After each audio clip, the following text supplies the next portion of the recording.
Every time the radical left Democrats, Marxists, communists, and fascists indict me, I consider it a great badge of courage.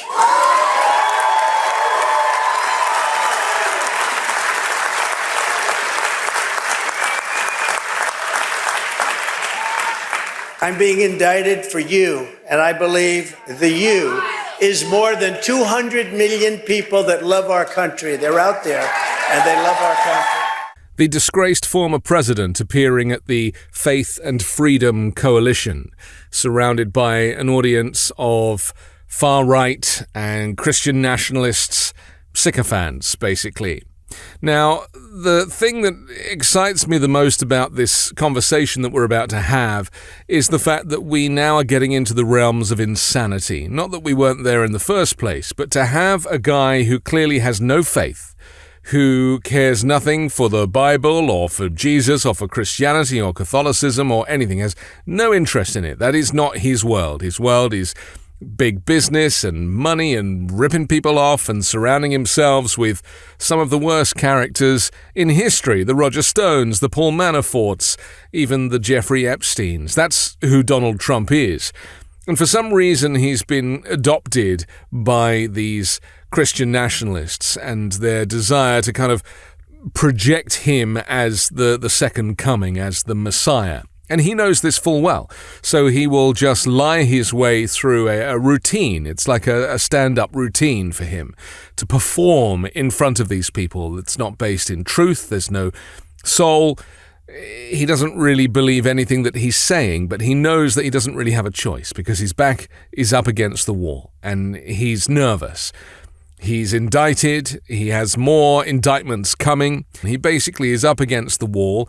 Everyone's flipping on him, so he's now pulling out all of these extremist stops, saying anything he can in front of people to try and win back the presidency, to be seen as some kind of messiah character that might prevent him from going to a federal prison. And the reality is now that reality has caught up with him because there are no excuses for his behavior. There are no excuses for the crimes that he's committed. So to paint himself as somebody who is carrying these crimes for the viewer, for the audience, for the congregation is a new angle. You know, I am your retribution, he said in the past. Now he's saying, I am being indicted for you. Now, think about that. It's like a double negative. He's effectively saying, well, you know, I am committing these crimes for you. I am being punished for you. And he's also used the language in the past where he'll say that, you know, they're coming for me now, but they're coming for you next. Mike Flynn, General Mike Flynn, the guy who twice lied to the FBI and then got a pardon from Donald Trump in the last week of his presidency. I mean, people like him have been sowing the seeds of this, preparing Donald Trump for this role. And now Trump is there trying to reap all of the glory. And to anybody who lives in reality, anybody like you and I who are critical thinkers, who can see what is going on, to us it is embarrassing, it is painful, and it is so blatantly obvious as a sham, as a scam, as a confidence trick, another way to fundraise. And sadly, you know, a lot of these Christian people are very generous and they will literally give him their last dime. And, you know, as we know, he's taking, you know, a small percentage of campaign funds and diverting them towards his legal fees. I mean, he doesn't seem to care.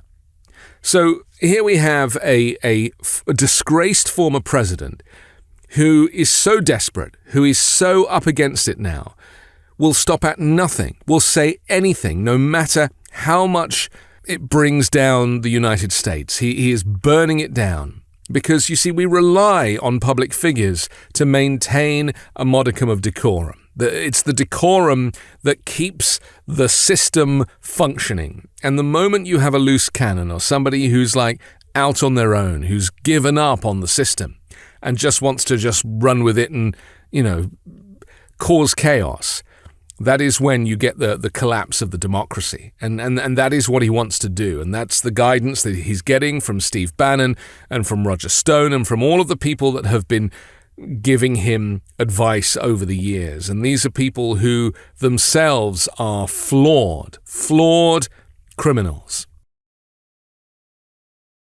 Did you know that your temperature at night can have one of the greatest impacts on your sleep quality? If you wake up too hot or too cold, I highly recommend you check out Miracle Maid's bed sheets. Inspired by NASA, Miracle Maid uses silver-infused fabrics and makes temperature-regulating bedding, so you can sleep at the perfect temperature all night long.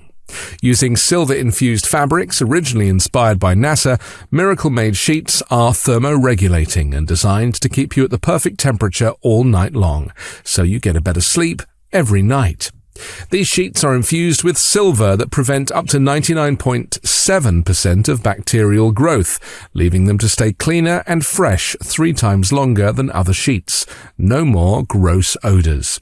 Miracle sheets are luxuriously comfortable without the high price tag of other luxury brands and feel as nice, if not nicer, than bed sheets used by some 5-star hotels. Stop sleeping on bacteria. Bacteria can clog your pores, causing breakouts and acne. Sleep clean with Miracle. Go to trymiracle.com/weekend to try Miracle Maid sheets today. And whether you're buying them for yourself or as a gift for a loved one, if you order today, you can save over 40%.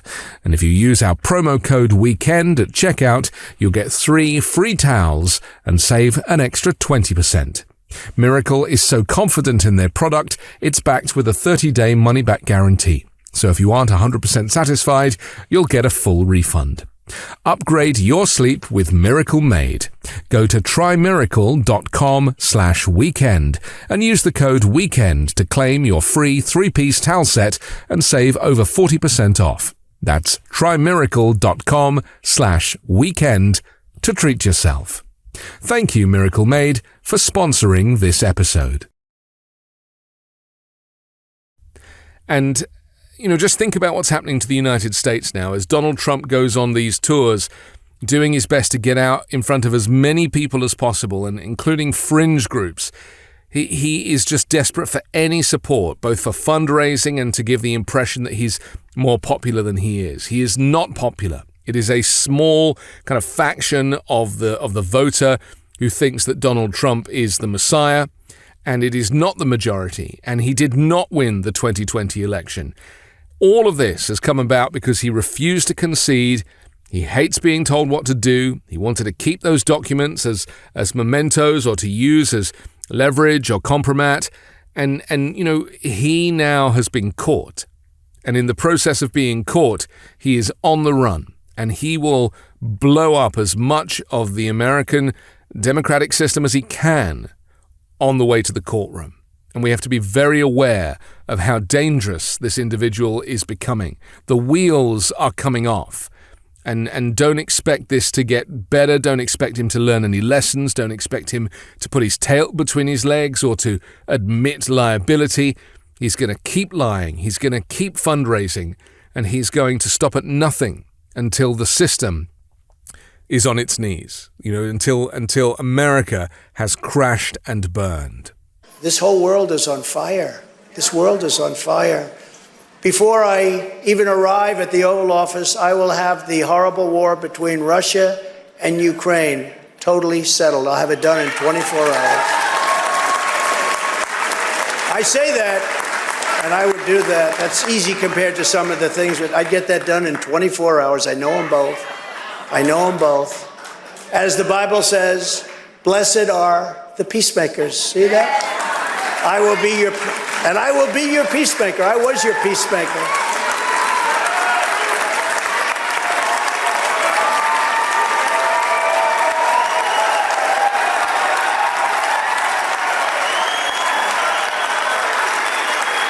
Well, that's great. Blessed are the peacemakers. And to have the audacity to claim that he could end the war between Russia and Ukraine in 24 hours because he knows both parties is pure fantasy. Yeah, he knows Vladimir Putin a little too well. He knows Volodymyr Zelensky because he tried to extort him and was impeached for it. And the fact that he's actually using these relationships as collateral for trying to get re-elected and for trying to fundraise is laughable. Donald Trump has zero ability as a peacemaker, whether it be a blessed peacemaker or your regular peacemaker. He has no diplomatic skills. He knows nothing about international relations or foreign affairs.